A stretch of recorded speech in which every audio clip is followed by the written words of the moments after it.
Sometimes the hardest thing God will ask you to do is walk away from something you prayed for.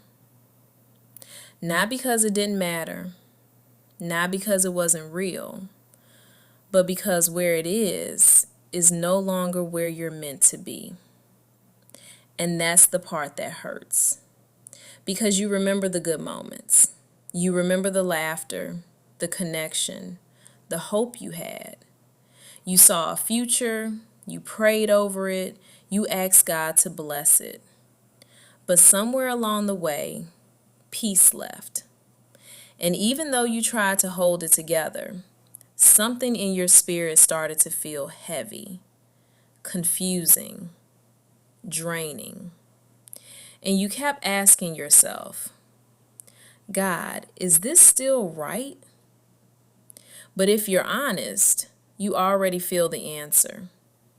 Because the word says in 1 Corinthians 14:33, God is not the author of confusion, but of peace.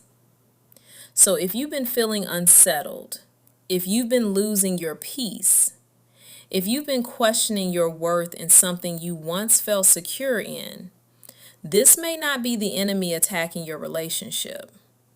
This may be God redirecting your life. And I know that's not easy to accept because walking away doesn't always come with closure. Sometimes you don't get a clear explanation. Sometimes the other person doesn't understand. Sometimes you don't fully understand. But obedience to God will rarely feel comfortable. There will be moments where your heart wants to stay, but your spirit is screaming, go. And that tension you feel, that's where faith lives. Because choosing to walk away is choosing to trust God more than your emotions. It's believing that even though this hurts right now, God sees what you don't. He sees the things that would have broken you later. He sees the patterns you were trying to ignore. He sees the future you're trying to force that doesn't align with His plan. And instead of letting you stay somewhere that would slowly destroy you, He gently and sometimes painfully pulls you out. Not to punish you, but to protect you. You are not losing something good. You are being led away from something that is no longer God's best for you. And I know your heart may still be attached. I know part of you wants to go back, to try again, to fix it, to hold on just a little longer. But hear this clearly. Delayed obedience is still disobedience. And every time you go back to something God is asking you to release, you delay your own healing. You delay your peace.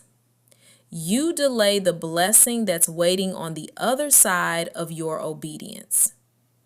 God cannot redirect your life if you keep returning to what He's trying to remove. And that doesn't make you weak. It makes you human.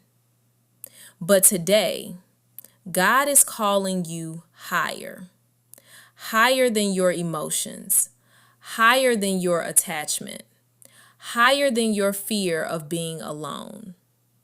Because being alone with God is always better than being connected to something that is draining your spirit. The word says in Proverbs 3:5-6, trust in the Lord with all your heart, and lean not on your own understanding. In all your ways submit to Him, and He will make your path straight. You don't need to chase what God has already decided to remove. You don't need to beg for what no longer aligns with your purpose. And you definitely don't need to stay where your peace has expired. The strength to walk away doesn't come from having all the answers. It comes from trusting the one who does. So if today you feel that pull in your spirit, if you know deep down God is telling you to let go, this is your confirmation. You're not crazy. You're not overthinking. You're being led. And yes, it will hurt. But healing always begins with release. So take the step, even if your voice shakes, even if your heart is heavy. Trust God enough to walk away, because what He has for you next will never require you to lose yourself to keep it. And one day, you won't just understand why God removed them. You'll thank Him.